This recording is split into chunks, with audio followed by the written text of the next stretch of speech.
하나님의 말씀은 마태복음 11장 28절에서 30절입니다. 마태복음 11장 28절에서 30절 말씀 제가 봉독해 드리겠습니다. 수고하고 무거운 짐진 자들아 다 내게로 오라. 내가 너희를 쉬게 하리라. 나는 마음이 온유하고 겸손하니 나의 멍에를 메고 내게 배우라. 그리하면 너희 마음이 쉼을 얻으리니 이는 내 멍에는 쉽고 내 짐은 가벼움이라 하시니라. 아멘. 오늘 이렇게 저희 교회를 찾아주신 여러분들 모두를 정말 환영하고 또 축복합니다. 오시느라고 정말 수고들 많으셨고 또 초청하시느라고들 수고 많으셨고요. 또 이 자리에 여러 가지 사정으로 함께 하지 못하고 또 온라인으로 많은 분들이 함께하고 계십니다. 온라인으로 참여하시는 초대되신 여러분, 또 초청하신 우리 성도님들 모두 정말 많이 수고하셨습니다. 오늘 이 시간이 정말 여러분의 인생에 복되고 또 행복한 새로운 이정표를 만드는 그런 시간이 되기를 우리 예수님의 이름으로 축원합니다. 성경은 66권 그리고 1189장 그리고 3만 1000여절에 걸친 아주 두꺼운 책입니다. 두껍죠. 이 안에 3만 1천여 구절이 있습니다. 근데 이 3만 1000개가 조금 넘는 이 성경 구절 가운데 예수 믿는 사람은 물론이고 예수를 믿지 않는 분들, 오늘 초대되어 오신 여러분들도 알고 있는 두 구절이 있어요. 첫 번째 구절이 어떤 구절이냐 하면 요한복음 3장 16절입니다. 한번 우리 같이 읽어보실까요? 하나님이 세상을 이처럼 사랑하사 독생자를 주셨으니 이는 그를 믿는 자마다 멸망하지 않고 영생을 얻게 하려 하심이라. 두 번째 구절이 마태복음 11장 28절, 오늘 우리가 읽었던 내용인데 한번 읽어보실까요? 수고하고 무거운 짐진 자들아 다 내게로 오라. 내가 너희를 쉬게 하리라. 이 두 구절 여러분 다 아시잖아요. 또 믿지 않는 분들도 얼핏 들어봐서 알아요. 근데 3만 1000개가 넘는 그 어마어마한 성경 구절 가운데 어찌하여서 이 두 구절만큼은 믿지 않는 사람들까지도 알 정도로 유명한 구절이 되었을까? 3만 1000개 중에서 이 두 구절이 이렇게 유명한 구절이 된 것은 이것이 우리 모두의 인생과 직결되는 문제가 있기 때문에 그래요. 요한복음 3장 16절은 하나님이 사랑하사 우리가 구원을 받는다, 영생에 관한 문제고요. 또 우리가 읽은 이 마태복음 11장 28절에는 우리가 모두가 체감하고 있는 이 힘든 세상의 수고와 무거운 짐에 대한 그 이야기이기 때문에 예수는 믿지 않지만은 이 부분에 대하여 관심이 있고 회자가 되어졌기 때문에 이 구절은 대부분이 알고 있어요. 근데 저는 오늘 여러분이 예수를 믿는 분이든 오늘 초대되어 오신 분이든 아는 것으로 끝나지 않고 이것이 실제가 되었으면 좋겠어요. 이 말씀은 예수님이 지금으로부터 2000년 전에 당시의 사람들에게 하신 말씀이에요. 율법의 무거운 짐을, 종교적인 무거운 짐을 지고 이 어찌할 도리를 없어 쩔쩔매는 그 사람들에게 하신 말씀인데, 사실은 종교적인 율법의 짐만이 아니라 가정의 짐, 가족의 짐, 직장의 짐, 회사의 짐, 내 개인 인생의 짐, 수많은 그 온갖 무거운 짐을 지고 수고하는 모든 사람들에 대한 내용이기도 해요. 그리고 2000년 전에만 그렇습니까? 지금 여러분은 어떻습니까? 우리는 어떻습니까? 이 짐은 어제나 오늘이나 모든 사람에게 예외가 없어요. 그래서 시편 90편에 보면 이런 말씀이 있습니다. 한번 보실까요? 시편 90편 10절이에요. 우리의 연수가 70이요 강건하면 80이라도 그 연수의 자랑은 뭐다? 수고와 슬픔뿐이라. 사실 그렇지 않습니까? 여러분들 30년, 50년, 60년, 70년 돌아보면 그 세월만큼이나 뭐 하셨죠? 수고하셨어요. 그래서 우리가 연세가 높으신 분들은 참 많이 존경하는 마음을 가져야 해요. 그분의 지금 모습이 어떠하든지, 그분이 부유하든지 건강하든지 가난하든지 무슨 업적을 이루었 이런 걸 떠났어요. 70년, 80년, 90년의 세월을 뭐 하신 거죠?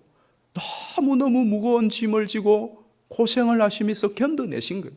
그러니까 50대는 60대를 보면서 10년씩이나 더 존경하는 마음을 가져야 되고요.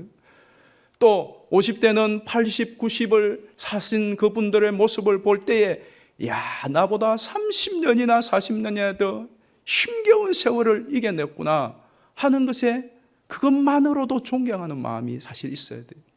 그래서 여러분의 부모님들, 할아버지, 할머니들 무조건 일단 1차적으로는 존경하는 마음, 공경하는 마음, 그런 마음 가지고 있어요. 왜? 나보다 그 많은 세월을 견디고 이기고 그 수고와 짐을 버텨내신 거거든요. 그것만으로도요, 존경을 받고 존중을 받아야 될 분들이세요. 그만큼 우리 인생은 살아가면 갈수록 사는 게 고생이라는 말이 있듯이, 살아서 고생이라고 하는 말이 있듯이 이 수고를, 이 짐을 피할 수가 없어요. 우리가 부르는 찬송가 가운데 이런 찬송이 있어요. 근심 걱정 무거운 짐 아니진가 누군가.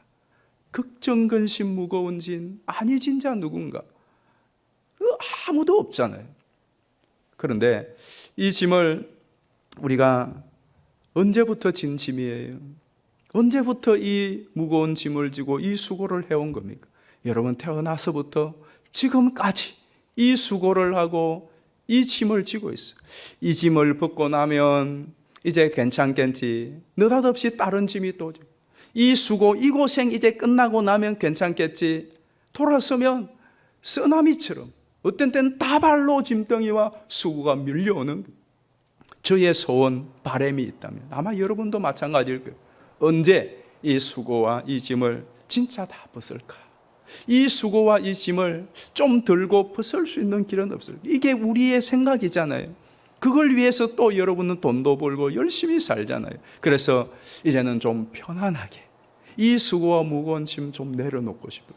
그래서 여러 가지 방법을 등산도 가고 교회도 오고 또 봉사도 해보고 그리고 또 술도 먹어보고 잠도 자보고 세상에 힘들수록 더 성적인 쾌락, 유흥이 늘어나는 것은 그걸 통하여 좀 풀고 싶었어. 그런데 항상 부딪히는 벽이 뭐예요? 한계예요. 그걸로 해결이 안 되는 거죠. 그러다가 결국은 버티다가 어떻게 하죠? 스스로 목숨을 끊는 경우가 많아요. 세상에 갈수록 스스로 목숨을 끊는 삶을 포기하는 사람들이 많습니다. 왜? 버티고 힘드니까. 우리는 그러죠. 야, 자살하지 마. 죽을 용기로 살아봐. 그건 아직 살만하니까 그런 사람들의 입에서 나오는 말이 진짜 절박한 상황이 되면 그 말이 나오지를 않죠. 얼마나 힘들고 어려웠으면 스스로 목숨을 끊겠어요. 근데 스스로 목숨을 끊는 사람들의 공통적인 특징이 뭐죠? 이 세상을, 이 지옥 같은 세상을 끝내고 싶은 거죠. 이 지옥 같은 세상을 끝내면 이제 편안히 좀 쉬겠다 하는 그 생각 때문에 너무 힘들고 어려우니까 그 힘든 것을 죽음으로 끝내는 거죠. 근데 여러분, 정말로 죽으면 편안할까요? 여러분, 내가 자의로 죽든지 아니면 어떤 타이어에서 죽든지 죽으면 이 지옥 같은 세상, 이 힘든 수고 진짜로 끝나는 세상이 올까요? 여러분, 만약에 누군가 죽었어요. 이제는 평안히 고이 잠도소서 씻어서 하는데 무슨 근거로 그 말을 합니까? 장례식에 가서 고인은 이제 평안히 쉬실 거야. 근데 뭘 근거로 그 이야기 할 수 있죠? 무엇을 근거로 여러분은 죽으면, 목숨을 끊으면 이제는 평안히 쉰다고 장담할 수 있는 것입니까? 우리가 이 세상을 살아있는 동안은 여러 가지 삶이 꼬이기도 하고 힘들기도 하고 짐이 버겁기도 하고 실패도 맛봅니다. 그러나 적어도 내가 살아있는 한 중환자실에 누워있더라도 소생할 가능성과 기회를 가지고 있습니다. 아무리 인생의 나락으로 떨어져도 다시 한번 재기할 수 있는 가능성이 남아있어요.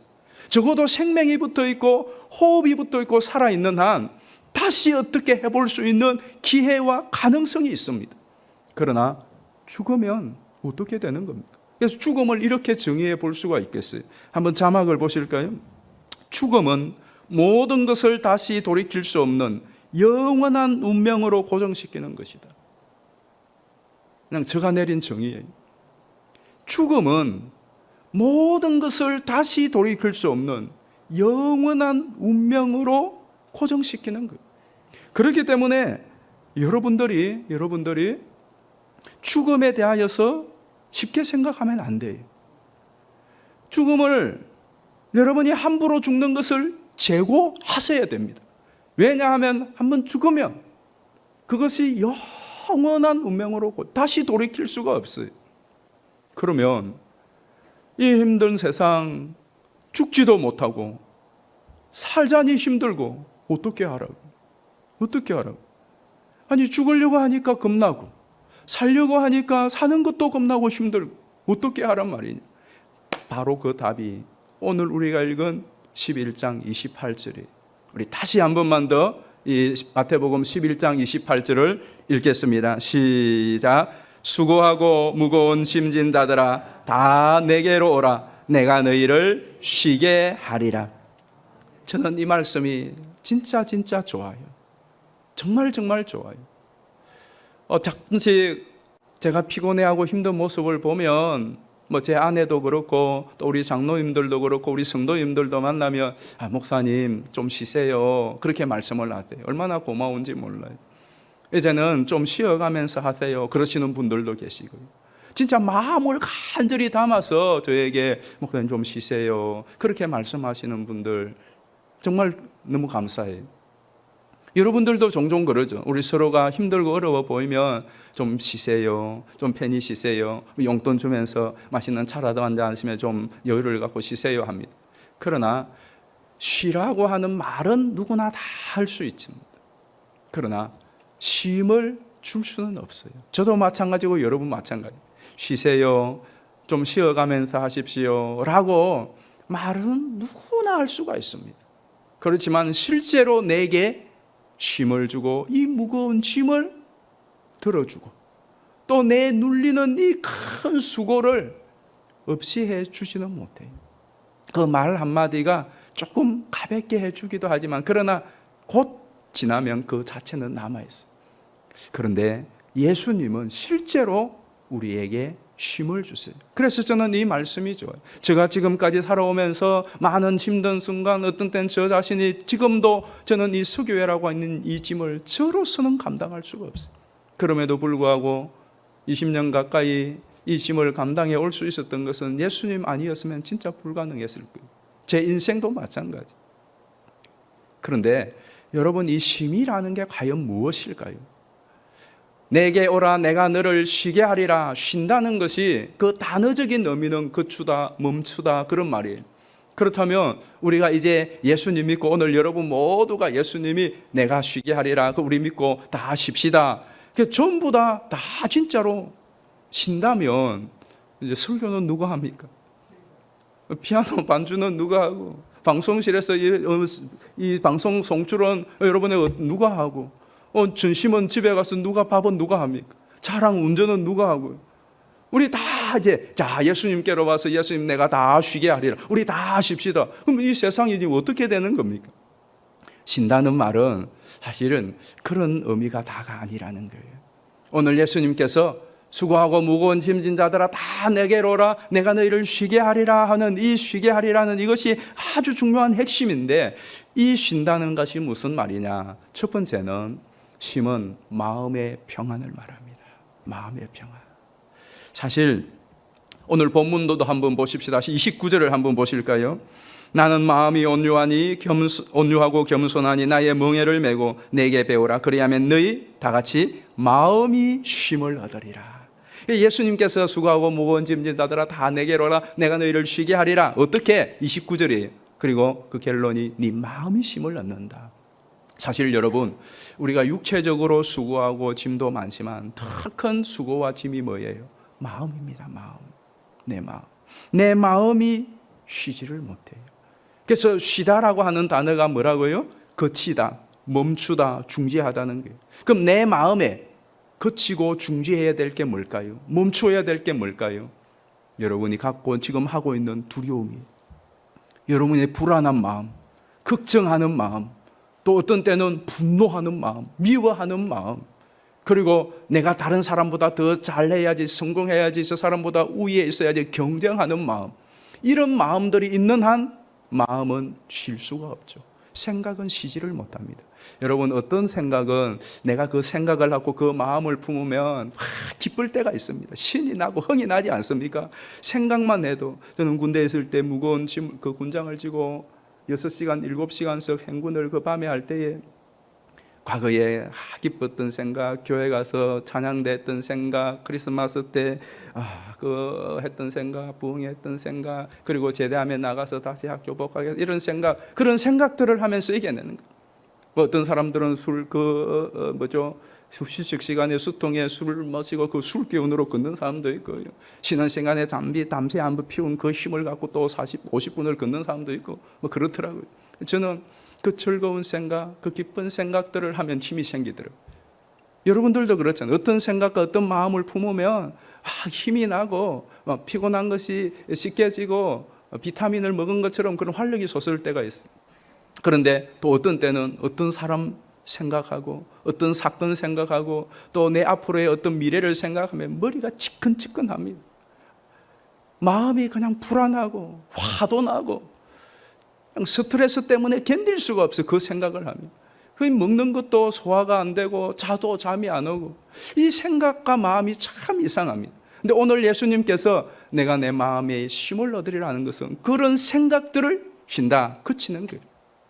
불안한 미래에 대한 염려, 불안함, 두려움, 또 어떤 사람과 어떤 환경에 대한 그 분노, 미워하는 마음, 경쟁심, 이런 것들이 있는 한, 그치지 않고 내 마음에 계속 소용돌이 치는 한 절대로 내 마음의 쉼, 생각에 쉼이 없어요. 그렇지 않습니까, 여러분? 자, 그러면 그것을 어떻게 고칠 수 있는, 언제 고쳐집니까? 언제 고쳐질까요? 상황은 아직도 바뀌지 않는데도 불구하고 내 마음에 일어나는 이 불안과 두려움과 염려와 공포심과 또 어떤 때는 미움과 또 경쟁력과 욕심과 이런 분노와 이런 것들을, 내 마음에 끓는 것을 어떻게 이거를 멈추게 할 수 있느냐. 그 멈춰지면은 평정심이 오거든. 마치 바람이 확 불다가 어느 날 바람이 탁 멈추면 일던 파도가 잔잔한 것처럼 내 마음이 그렇게 돼요. 오늘 예수님께서 우리에게 맡기라고. 여러분, 믿고 맡길 때에 드디어 평안이 옵니다. 이게 굉장히 중요한 기회. 그래서 마음의 쉼, 평안은 믿고 맡길 때예요. 그럼 실제로 여러분이 지금 이 시간도 염려하고 두려워하는 거, 그거 맡길 만한 사람이 있나요?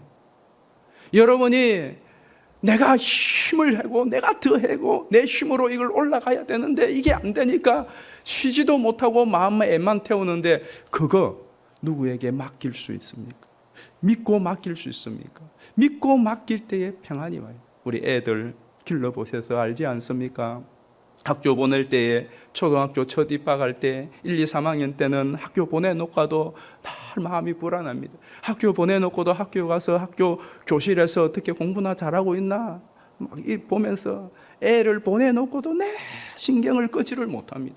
그러나 이 아이가 자라서 이제 고등학생이 되고 대학생이 되고 이제 직장에 다니는데도 직장 보내놓고 고민하는 부모 없어요. 잘 갔다 와. 그러면은 잊어버립니다. 왜? 믿으니까. 이와 같이 우리의 지금 여러분이 염려하고 불안해하고 두려워하고 걱정하는 그 모든 것들에 대하여 누군가에게 믿고 맡길 수만 있다면 그 걱정과 염려는 그칠 수 있는 거잖아요. 누구에게 맡길 수 있어요? 어떤 때는 아내에게, 남편에게 맡기기도 하고 자식에게 맡기기도 하고 아버지 어머니에게 맡기기도 하고 또 지인들에게, 또 어떤 사람에게 우리가 돈을 주고 맡기기도 하지만, 그러나 내 인생의 많은 문제들은 누구에게도 맡길 수 없는 문제가 많아요. 또 맡아서 할 만한 사람도 없어요. 그러니 고스란히 그 짐을 내가 안고 수고를 하는 거죠. 근데 예수님은 오늘 그렇게 수고하고 짐진 것을 내게 와서 맡기라고 말해요. 자, 우리 성경을 한번 보십시다. 성경에 보면 이런 말씀이 있어요.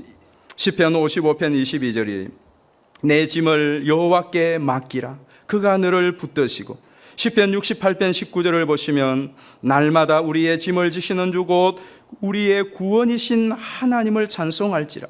베드로전서 5장 7절에도 너희 염려를 다 주께 맡기라 이는 그가 너희를 돌보심이라. 14절 요한복음 14장 1절이 아주 중요한 말씀이죠. 너희는 마음에 근심하지 말라. 다 같이 하나님을 믿으니 또 나를 믿어라. 여러분 어떻게 맡길 수 있죠? 믿는 거예요. 기도하는 거예요.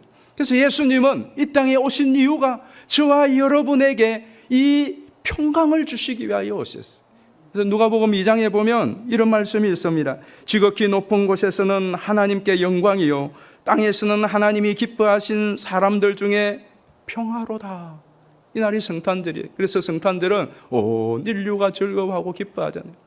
대부분의 사람들은 왜 기뻐해야 즐거워해야 되는지 모르고도 기뻐하고 즐거워합니다. 예수님이 이 땅에 오셨을 때 예수님이 왜 오셨는가를 가장 먼저 선포한 그 내용이 이 땅의 사람들에게 평안이라고 말해요. 두 번째로는 이 쉼은 어떤 의미가 있느냐 하면 치유와 회복을 말할 때 쉼이라고 합니다. 내 몸과 마음에 치유와 회복이 일어나는 것을 쉼이라 그렇게 이야기해요. 자, 실제로 여러분 내가 그러면 몸이 그냥 누워 있다고 해서 그걸 다 쉰다고 말하지 않아요. 어떤 하던 일을 아무것도 하지 않고 가만히 있는 것을 다 쉼이라고 하지 않습니다. 이를테면 중환자실에 몇 달째 지금 누워 계시는 분, 자기는 손가락 하나도 까딱하지 못하고 호흡마저도 내가 힘을 써서 하는 것이 아니라 산소 호흡기가 하고 먹는 것도 호수를 통하여서 다 이렇게 먹어주고 대소변도 다 받아주고 그렇게 누워있어. 야, 저분 잘 쉬고 계시다 그렇게 말합니까? 아무것도 못하시잖아요. 병원에 입원을 해서 기부스를 하고 누워있어서 병수발을 누가 들어줘야 되는 그 사람을 향하여서 잘 쉬고 있다라고 말하지 않습니다. 쉰다는 것은 그냥 가만 아무것도 안 하고 있는 것이 아니라 무엇을 하든지 그것을 통하여 새로운 활력을 넣고 치유가 일어나고 회복이 일어날 때에 쉬었다라고 말합니다. 그래서 여러분이 한 주간 동안 열심히 새벽부터 저녁까지 일하고 주말을 기다리잖아요. 공휴일을 기다리잖아요. 그날 쉬려고. 그래서 뭐 하죠? 그 쉬는 날 등산도 가고 또 낚시도 가고 여행도 가고 또 성도들은 예배당에 오기도 하고 기도회도 하고 그리고 또 뭐 잠도 좀 자고 그러면서 그 다음에 회복이 되는 거죠. 몸도 회복이 되고 마음도 회복이 되고 그래서 그 다음 출근하면서 이번 주말은 잘 쉬었다라고 말하는 것이지 회복이 되지 않는데 잘 쉬었다라는 말이 없어요. 그래서 우리의 마음의 상처가 치유가 되고 육신의 질병도 치유가 되고 지친 몸, 파김치가 되었던 이 몸이 먹고 또 자고 혹은 또 여러 가지 여가활동이나 또 대화나 이런 걸 통하여서 회복이 일어나는 것이 쉼이라고 그런다. 여러분, 여러분의 상한 마음, 여러분의 지친 몸, 여러분의 삶에 망가진 부분들 누가 다 치유해주고 회복시켜 줄 수 있어요. 여러분도 못하고 내 아내도 못하고 남편도 못하고 자식도 못하고 우리 주변의 지인들도 못하는 것들이 얼마나 많습니까?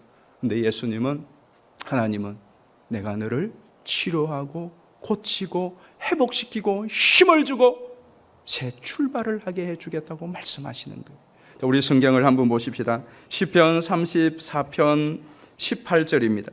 여호와는 마음이 상한 자를 가까이 하시고 이사야 61장 1절에 보면 마음이 상한 자를 고치며 포로단 자에게 자유를 갇힌 자에게 노임을 선포하며 이사야 40장 29절에 피곤한 자에게는 능력을 주시며 무능한 자에게는 힘을 더하시나니 소년이라도 피곤함에 곤비함에 장정이라도 넘어지며 쓰러지되 오직 여호와를 앙망하는 자는 새 힘을 얻으리니 독수리가 날개치며 올라감 같을 것이요. 마태복음 4장 24절에는 모든 앓는 곧 각종 병에 걸려서 고통당하는 자, 귀신 들린 자, 간질하는 자, 중풍병자들을 데려오니 그들을 고치시더라고 하셨어요. 예수님이 내게로 오라 내가 너를 쉬게 하리라는 것은 단지 아무것도 안 하고 예수님 앞에 멍하니 있는 것이 아니라 예수님께서 네가 질병 때문에, 무너진 삶 때문에, 어찌할 수 없는 현실 때문에 때로는 실망하고 낭망하고 실패와 좌절감에 젖어 주저앉아 있을 때에 그 모든 상황을 다 붙들고 내게로 오라. 내가 너를 쉬게 하리라면 내가 너를 고치고 내가 너를 치료하고 내가 너를 회복시키고 내가 너에게 새 힘을 주고 내가 너에게 새 비전을 주겠다 하는 말씀이란 말이죠. 실제로 여러분, 세상의 의술로서, 세상의 의학으로서 치료되지 않는 정신질환, 마음의 상처, 육체적인 질병이 얼마나 많습니까? 내 이 무너진 삶을, 이 가정을, 이 갈라진 내 이 삶의 모든 모양들을 어디에 가서 무엇을 해도 회복이 안 되고 치유가 안 되어서 오늘 또 한숨을 지으며 몇 번이고 스스로 목숨을 끊으려고 덜먹덜먹 하면서 지내오는 그런 경우가 얼마나 많습니다. 근데 예수님은 다 내게로 오라. 다 내게로 오라. 내가 너희를 쉬게 하리라면 내가 너를 치료하여 주리라. 내가 너를 고치리라. 내가 너를 싸매리라. 내가 너에게 힘을 주리라. 내가 너를 일으켜 주리라. 내가 너에게 새 출발할 수 있도록 해 주겠다고 말씀하시는 것이 바로 내가 너를 쉬게 하리라는 말씀인 겁니다. 실제로 예수님께서는 이 일을 위하여서 이 땅에 오셔서 그렇게 사신 것이죠. 마지막 세 번째로 이 쉼은 영원한 안식을 말합니다. 예, 말 그대로 쉼은 진짜로 영원토록 참된 안식. 사실 이 세상에서는 우리가 쉼과 안식을 누려도 그것은 일시적인 겁니다. 일시적인 겁니다. 마음의 평안도 곧 불안이 또 닥쳐옵니다. 우리의 상한 마음도 또 다른 사람에 의해서 또 상처를 입고 치료돼서 내 위암이었는데 깨끗이 의술로 고치지 못한 예수님이 고쳐주셔서 기적으로 고침을 받았다. 그런데 시간 지나다 또 간암이 걸릴 수도 있습니다. 내 부러진 다리 다 치료받았는데 생활하다 보니까 팔이 부러질 수도 있어. 그래서 이 세상에서의 그 모든 쉼은 사실은 일시적인 거예요. 그래도 그게 필요해요. 근데 진짜 우리의 쉼은 언제 오느냐? 다 마쳤을 때 쉰다 할 수가 있습니다. 여러분, 일을 하시다가 중간중간에 쉬잖아요. 근데 진짜 쉬는 건 언제 쉬죠? 그 일 다 완공했을 때 쉽니다. 인생도 마찬가지. 우리의 진짜 쉼은 어디에 있느냐? 우리 인생을 마쳤을 때예요. 그래서 사람들이 앞에 말씀드린 대로 죽으면 이제 쉰다라고 말합니다. 그리고 더 나아가서 잔다라고 말하죠. 그래서 이제 죽으면 고인이 된 분 앞에 영면하소서라고. 이 영면이라고 하는 말은, 저 단어는 그대로 영원히 잠든다는 거예요. 영원히 잠든다. 여러분, 근데 저 말을 잘 보면 저 말이 맞지 않아요. 아주 좀 고상한 단어 같은데, 영면이라는 말이 가만 생각해 보면 안 맞는 말이에요. 왜냐하면 잠들었다는 것은 깨어나는 것을 전제할 때 쓰는 말이 잠들다는 말입니다. 그렇잖아요. 그러면 영원히 잠들면 깨어나지 못한다는 이야기예요. 그 영면이라는 것은 자체가 영원히 잠들다, 아니 그냥 죽는 거지. 잠들면 뭐 10시간을 자든 사흘을 자든 뭐 10년을 자든 잠자는 사람은 반드시 깨어난다 하는 걸 전제할 때만이 잠잔다고 하지, 아예 깨어나지도 못할 영원히 누워있을 사람을 영면한다 말이 사실은 맞지는 않아요. 그러나 우리가 그렇게 좀 편안히 쉰다 하는 의미로서 쓰기도 하지만 그러나 맞는 말은 아니에요. 우리는 그냥 잠든다라고 합니다. 성경도 실제로 죽는 것을 잠들었다고 해요. 자, 우리 볼까요? 요한복음 11장 11절에 이 말씀을 하신 후에 또 이르시되 우리 친구 나사로가 잠들었도다. 그러나 내가 깨우러 가느라. 예수님께서 죽은 나사로를 향하여 이렇게 말씀하셨어요. 그리고 데살로니가전서 4장 14절에도 이런 말씀이 있어요. 우리가 예수께서 죽으셨다가 다시 살아나심을 믿을진데 이와 같이 예수 안에서 자는 자들도 하나님이 그와 함께 데리고 오시리. 자는 자들. 왜 잔다라고 성경은 말하느냐 하면 다시 일어날 것을 믿기 때문에. 다시 일어날 것을 믿기 때문에. 그런데 이 성경에서는 주 안에서 죽는 자들을 그래서 뭐라고 말하느냐 하면 복되다라고 말했어요. 자, 성경은 계시록 14장 13절 한번 보십시다. 같이 한번 읽어보실까요? 주 안에서 죽는 자들은 복이 있도다. 그들이 수고를 거치고 시리니. 자, 여기가 이게 하이라이트. 주 안에서 죽는 자들은 복이 있다. 왜? 그들이 수고를 거치고 신다는 게. 여러분, 누가 그 사람 죽었어. 이제는 평안히 좋은 곳에 가서 영원히 쉬는. 누가 그렇게 무슨 근거로 말할 수 있죠? 바로 이거예요. 바로 이거. 주 안에서 자는 자들은 지금부터 오늘 호흡이 떨어지는 그 순간부터 영원한 안식. 왜 그게 영원한 안식? 다시 부활해서 살아나도 다시 또 수고하려고 살아나는 것이 아니라 이제는 그 육체로서 영혼만 쉬던 것이 육체로 영원히 쉬는 것이란 말이죠. 저는 지난 4월 30일 금요일 저녁에 저희 부친이 세상을 떠나 천국에 가셨어요. 주일날 저는 예배를 마치고 오후에 이제 빈소로 내려가서 입간을 오후 한 5시 좀 넘어서 하였어요.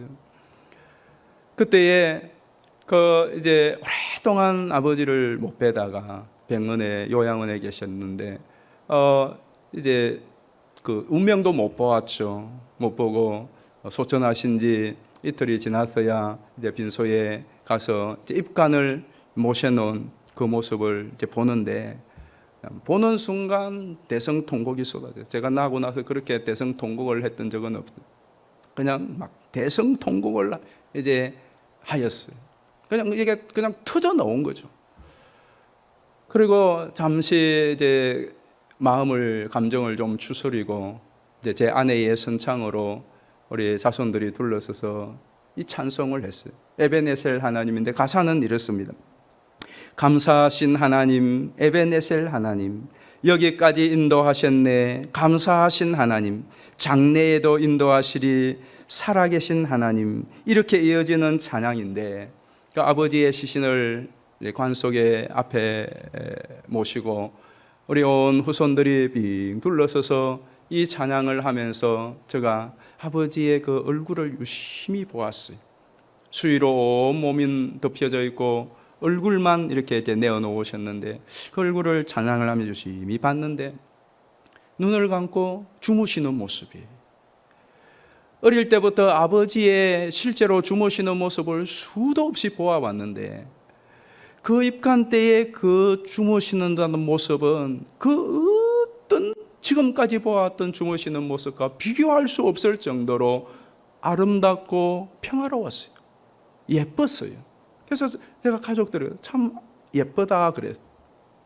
이렇게 얼굴을 만지는데 얼굴이 뭐 그렇게 작았다는 생각도 안 들고요. 너무나 평온하고 참 그 예쁘신 그 모습이 지금도 영상처럼 잘 남아있는, 그때 든 생각이 이런 생각이에요. 당신이 이제 오랫동안 머무셨던 이 육신을 벗어 영혼이 떠나는 바로 그 시간, 하나님의 나라를 바라보고 기쁜 찬송 부르면서 천국으로 입성한 흔적으로 남겨놓으신 거구나 하는 생각이 들어요. 아버님이 연세가 많이 드셔서 노는 때는 늘 입에 달고 사셨던 찬송 가운데 하나가 기쁜 찬송 부르면서 천국 가겠네 주님께 영광 할렐루야, 그 찬송이었거든. 집에 가면 아버님이 가끔씩 그 찬송을 부르셨어요. 그래서 익숙해요. 기쁜 찬송 부르면서 천국 가겠네. 그 찬송대로 마지막 호흡을 마무리하셨구나 하는 생각을 하면서 나도 내 호흡이 떠날 때에 이 모습을 남겨야 되겠구나, 그랬으면 너무 좋겠다 하는 생각을 했어요. 자, 여러분이 어느 날 내 생명의 호흡이 떠난다면 여러분은 여러분의 영혼을, 여러분의 그 마지막 호흡을 맡길 분이 있습니까? 내 마지막 인생이 떠날 때에 내 영혼을 부탁합니다. 그리고 내 후손들과 내 남은 가족들을 당신의 손에 부탁합니다. 할 수 있는 분이 있다면 그 죽음은 행복한 죽음이지 않겠습니까? 누가 이 복된 마지막 영원한 안식을 맞이할 수 있겠습니까? 수고하고 무거운 짐진 자들아 다 내게로 오라, 내가 너희를 쉬게 하리라고 하는 그 예수님의 말씀을 믿고 그 예수님께 나아가는 자입니다. 예수님은 우리 인생의 많은 수고와 그 슬픔과 우리가 해결할 수 없는 그 수많은 죄와 사망의 문제를 해결하고 우리에게 참된 평안과 치유와 회복과 영원한 안식을 주기 위하여 실제로 이 땅에 오셨어요. 저는 여러분에게 세 가지 이 자막을 보여주고 이것으로 말씀을 좀 마무리하고 싶어요. 이 자막은 여러분이 마음을 다해서 좀 읽어주시기를 바라요. 첫 번째입니다. 첫 번째 같이 한번 읽겠습니다. 시작. 예수님이 나를 위하여 인간의 몸을 입고 이 땅에 오셨다. 누가복음 2장 11절에 보면 실제로 오늘 다윗의 동네에 너희를 위하여 구주가 나셨으니 곧 그리스도 주시니라. 신이신 그분이, 하나님이신 그분이, 예수님이 나를 위하여 인간의 몸을 입고 이 땅에 오셨다. 참 놀랍습니다. 그런데 그분이 이 땅에 오셔서 저와 여러분의 구원을 위하여 십자가에 못 박혀 죽으셨다고 말합니다. 우리 두 번째 자막도 같이 한번 읽겠습니다. 시작. 예수님이 나를 구원하기 위해 나를 사랑하사 나를 위하여 죽으셨다. 로마서 5장 8절에 보면 우리가 아직 죄인 되었을 때에 그리스도께서 우리를 위하여 죽으심으로 그로 말미암아 구원을 받을 것이니, 요한복음 3장 16절에 하나님이 세상을 이처럼 사랑하사 독생자를 주셨으니 이는 그를 믿는 자마다 멸망하지 않고 영생을 얻게 하려 하심이라. 정말로 놀라운 말씀이지 않습니까? 마지막 세 번째로 우리 같이 한번 이 말씀도 읽어보겠습니다. 시작. 예수님이 부활하시어 나와 항상 함께 하시며 나를 도우신다. 아멘. 마태복음 28장 7절에 보면 그가 죽은 자 가운데서 살아나셨고, 20절은 다 같이 읽습니다. 시작. 볼지어다 내가 세상 끝날까지 너희와 항상 함께 있으리라. 정말로 놀라운 말씀입니다. 아무리 힘들고 어려운 인생길이지만은 나와 함께 걸어갈 수 있는 분이 있다면 여러분 그럴 만하지 않겠어요? 지금 이 시대에 제일 큰 사회적인 문제 가운데 하나가 뭐냐? 우울증과 고독사입니다. 2018년도 세계 최초로 영국에서는 외로움 담당 장관과 정부 부처를 신설했습니다. 올해 2월달 2021년 2월에는 일본은 고독, 고립 대책을 담당할 정부 부처와 장관직을 신설했습니다. 우리나라는 4월 1일부로 올해 4월 1일부로 고독사 예방 및 관리에 관한 법률을 시행하였습니다.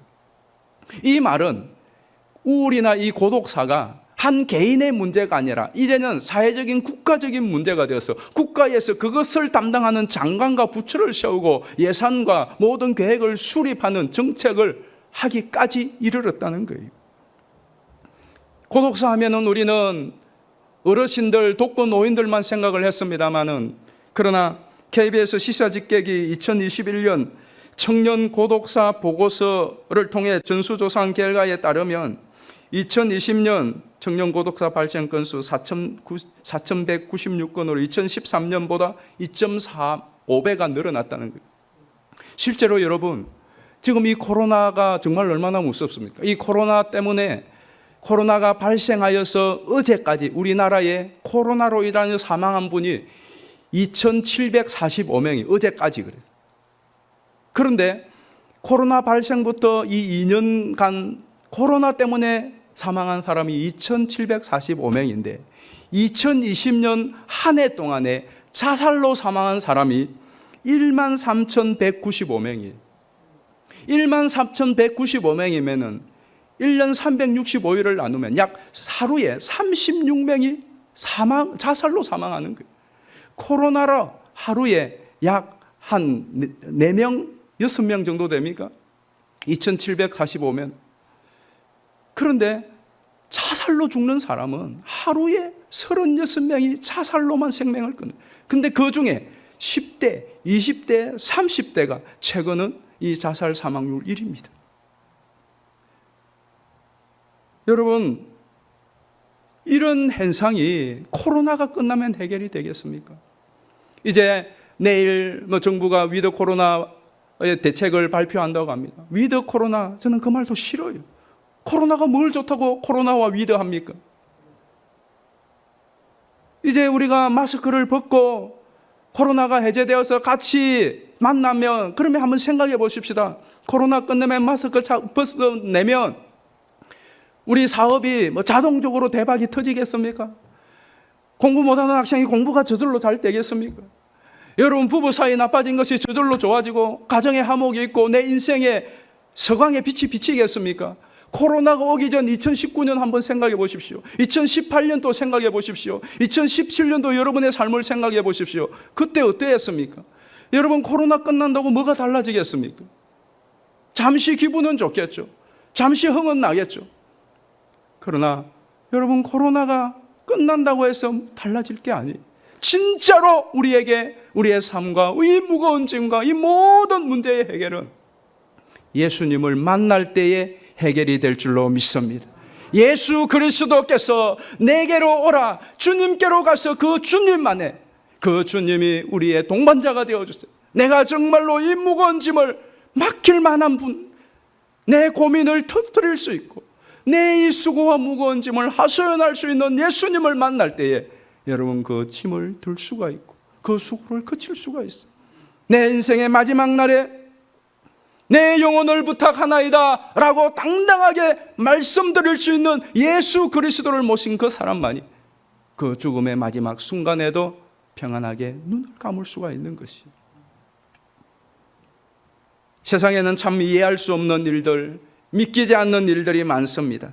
그 가운데 하나가 예수님이 나를 위하여 이 땅에 오셨고, 예수님이 나를 위하여 죽으시고, 예수님이 나를 사랑하시고, 예수님이 부활하셔서 나와 함께 계신다.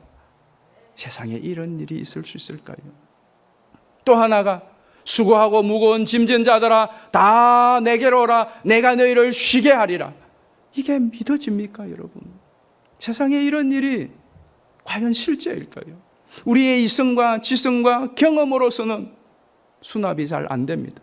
왜? 그것이 우리의 한계예요. 그러나 여러분, 믿으면 한계를 뛰어넘게 됩니다. 믿으면 알게 되어지고 체험되어지는 신비가 있습니다. 우리가 부르는 찬송 가운데 이런 찬송이 있습니다. 울어도 못하네, 힘써도 못하네, 참아도 못하네, 할 수 없는 죄인이 흉한 죄에 빠져서 어찌 아니 죽을까. 그 다음에 반전이요. 믿으면 되겠네, 주 예수만 믿어서 그 은혜를 힘입고 우리 주께 나가면 영원 삶을 얻네, 십자가에 달려서 예수 고난 당했네, 나를 구원하시리 예수밖에 없네. 제가 초청 동영상 보내서 세상에 이런 일이 그거 알려주겠다고 했는데 바로 이 일입니다. 믿어야만이 이해되어지고 깨닫게 되어지고 알게 되어지고 실제가 되어지는 일입니다. 저는 이 코로나 시국으로 여러분 얼마나 많이 힘들었어요. 무거운 짐을 지고 수고로 지치고 때로는 낭망하고 낙심되고 좌절과 실망감이 몰려오고 가족들 생각하고 내 건강을 생각하고 경제적인 문제를 생각하면 답도 보이지 않고 이렇게 살다가 죽으면 또 어떻게 될까 하는 두려움도 있는 그런 여러분 모두를 향하여 오늘 예수님 말씀합니다. 수고하고 무거운 짐진 자들아 다 내게로 오라, 내가 너희를 쉬게 하리라. 믿음만이, 믿을 때, 그래서 그 예수님께 실제로 믿음으로 반응하고 기도할 때 여러분 그 실제를 경험할 수가 있습니다. 오늘 여러분 잘 오셨습니다. 저는 여러분 모두가 이 예수님의 말씀을 믿음으로 반응하고 그리고 남은 삶을 예수님과 함께 저 영원한 영생에 이르게 되기를 예수님의 이름으로 축원합니다. 우리 함께 기도하겠습니다. 이 시간 기도할 때에 우리 성도님들은 우리 태신자들을 위해서 기도해 주시고 우리 성도님들 여러분들도 내가 교회는 다니지만 예수는 믿는다고 하지만 여전히 이 수고와 무거운 짐을 거기에 눌려서 전전긍긍하였던 이제는 예수님께 맡기고 다시 주님과 주시는 힘과 평안을 일어서게 하시고 이 세상을 떠날 때 기쁜 찬송하며 영원한 천국에 들어갈 수 있도록 또 우리 태신자들을 위하여 우리 함께 합심하여 기도하겠습니다.